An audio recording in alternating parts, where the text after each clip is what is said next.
الحمد لله رب العالمين والصلاة والسلام على سيد المرسلين أما بعد فأعوذ بالله من الشيطان الرجيم بسم الله الرحمن الرحيم الصلاة والسلام عليك يا رسول الله الصلاة والسلام عليك يا حبيب الله الصلاة والسلام عليك يا نبي الله الصلاة والسلام عليك يا نبي الله وعلى آلك وأصحابك يا نور الله۔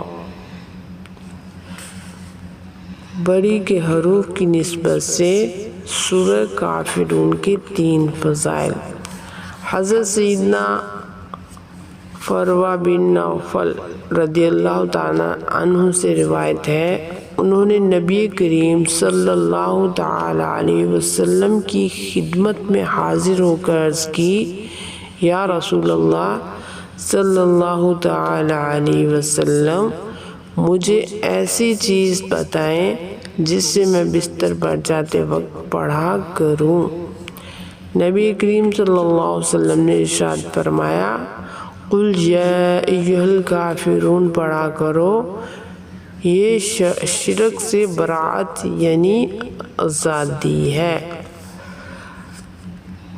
نمبر 2، حضرت سیدنا انس رضی اللہ تعالیٰ عنہ سے روایت ہے کہ شہنشاہ مدینہ، قرار قلب و سینہ، صاحب معطر پسینہ، باعث نزول سکینہ، فیض گنجینہ صلی اللہ تعالیٰ علیہ وسلم نے ایک صحابی رضی اللہ تعالیٰ عنہ سے فرمایا کہ اے فلاں، کیا تم نے شادی کر لی ہے؟ تو اس نے عرض کی، یا رسول اللہ صلی اللہ علیہ وسلم، خدا کی قسم نہیں کی، میرے پاس شادی کرنے کے لیے کچھ نہیں۔ فرمایا، کیا تمہیں قل هو اللہ احد یاد نہیں؟ اس نے عرض کی، کیوں نہیں؟ آپ صلی اللہ تعالی وسلم نے ارشاد فرمایا، یہ دہائی قرآن کے برابر ہے۔ پھر فرمایا، کیا تمہیں اذا جاء نصر اللہ والفتح یاد نہیں؟ اس نے عرض کی، کیوں نہیں؟ فرمایا، یہ چوتھائی قرآن کے برابر ہے۔ پھر دریافت فرمایا، کیا تمہیں قل یا ایھا الکافرون یاد نہیں؟ اس نے عرض کی، کیوں نہیں؟ فرمایا، یہ چوتھائی قرآن کے برابر ہے۔ پھر فرمایا، کیا تجھے اذا زلزلت الارض یاد نہیں؟ اس نے عرض کی، کیوں نہیں؟ فرمایا، یہ چوتھائی قرآن ہے۔ پھر فرمایا، شادی کر لو، شادی کر لو۔ نمبر 3، حضرت سیدنا ابن عباس رضی اللہ تعالیٰ سے روایت ہے کہ نور کے پیکر، تمام نبیوں کے سرور، دو جہاں کے تاجور، سلطان بحر و بر صلی اللہ تعالی علیہ وسلم نے فرمایا، اذا زلزلت نصف قرآن کے برابر ہے، اور قل هو اللہ احد دہائی قرآن کے برابر ہے، اور قل یا ایھا الکافرون چوتھائی قرآن کے برابر ہے۔